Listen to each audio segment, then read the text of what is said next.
Hi, this is the second part of the screencast for overview of verb tenses used in academic writing. So, last time, or the last slide was the perfect tenses. Um, so we will discuss the perfect progressive tenses, and the perfect progressive tenses are less common tenses than the perfect tenses. Both the perfect tenses and the perfect progressive tenses describe an action in progress at the time of another action.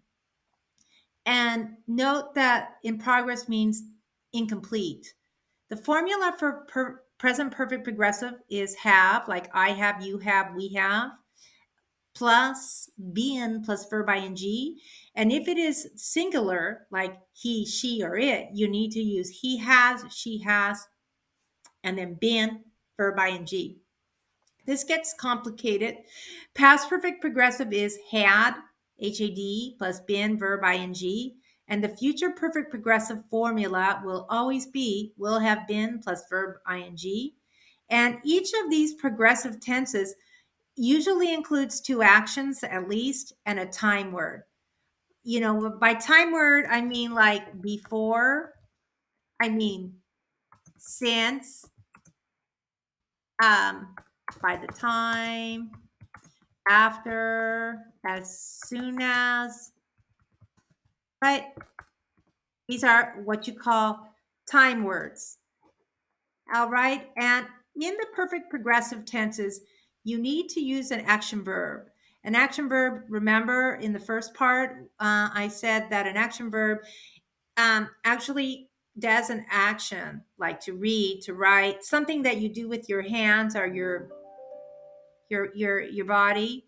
And I have been teaching English as a second language since 2011.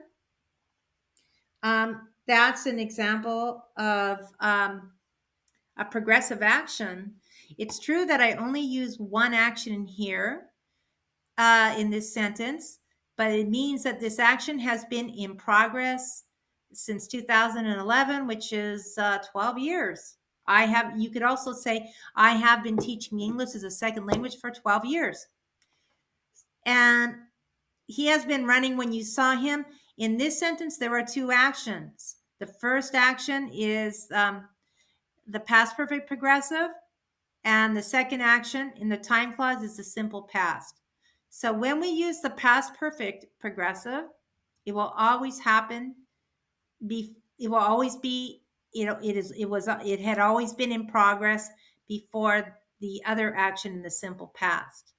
And the third example, my sister will have been working for 30 years by the time I retire, means that my sister's work will have been in progress for 30 years before I retire. So I know that this is challenging to learn, but if you write sentences like and you read and you look for sentences in the articles you read, you will find that learning these verb tenses is not as hard as you imagined. And the rest of these slides go through all of the verb tenses, and I would read through all of them.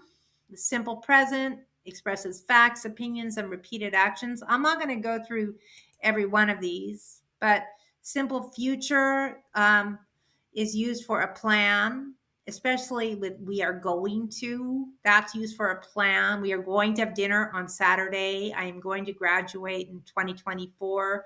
The second use of the future, the simple future with will or going to, is making a prediction.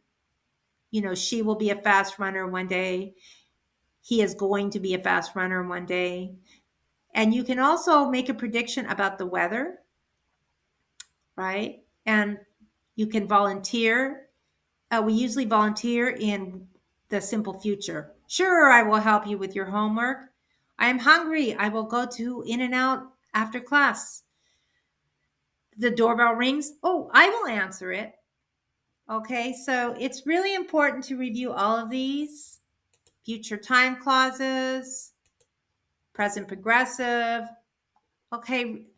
When I say review, read the sentences and, read the examples.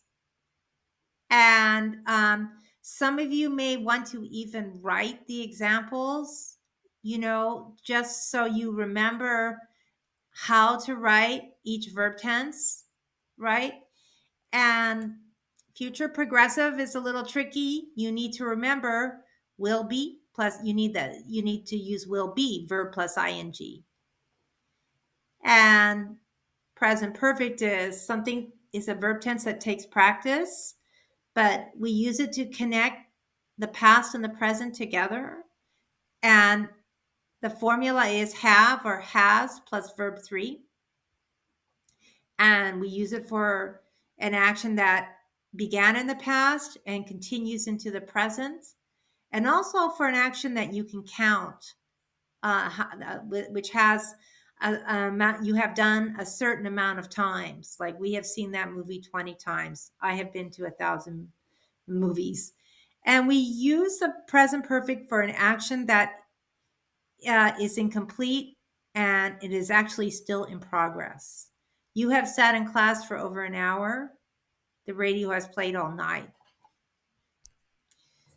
Okay, and the past perfect definitely takes practice, but if you can remember that you are connecting two past events, one happened before the other action. For example, Linda had already finished her homework before class began. This means that first Linda finished her homework, then class began. The second example, the children still hadn't cleaned their room when the guests arrived. That means that the children didn't clean their rooms, then the guests arrived. So you need to remember that the past perfect is about how one action happened first, then the other actions in the past happen, right? So the next tense is future perfect, and the formula is will have plus V3 plus past participle. And the present perfect progressive, I should put this here, but have or has plus been plus verb ing. Okay, I need to make this larger. Okay, well, that didn't quite do it. Okay, so you need to remember all these 12 verb tenses. The past perfect, okay, had plus V3, future perfect, present perfect progressive. I think I was going backwards. And the past perfect progressive, that takes had been plus verb plus ing. This can be tricky, but what you need to remember is that this is a continued action that was in progress at a specific time in the past before another action. You need to remember that. He had been studying English for 5 years before she graduated. That means that he had been studying for 5 years, then she graduated. They had been talking to their cat for 1 week before they noticed that the cat rarely answered them. What this means is that talking to their cat had been in progress for a whole week. Then they noticed that the cat rarely answered them. Okay, so these examples are really important to study. The music had been playing for 5 hours when it suddenly turned off. That means that the music playing had been in progress for 5 hours. Then it turned off. And we don't know how that happened. Our children had been friends for 5 years by the time we moved away.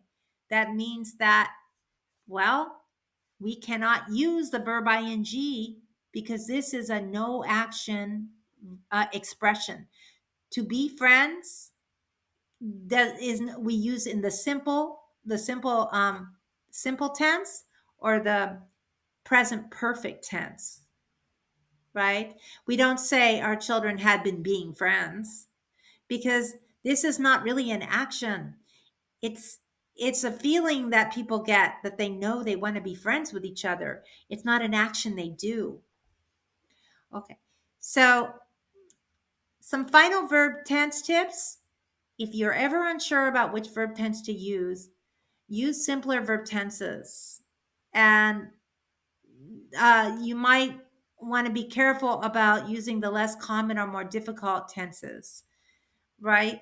If you're not sure how to use the difficult tense, like present perfect progressive or past perfect progressive, right? You need to really study the formula for each verb tense. That is how you will learn them, by studying the formulas, right? You must choose a verb tense for every clause. And within sentences, all clauses can be the same or different. It depends on the meaning. And the more key words you use, the clearer your meaning will be. Do not be afraid to use time words, such as since, always, right now, typically, already, still, etc. Keywords make your ideas clearer. Okay, thank you for watching. I'll see you in class.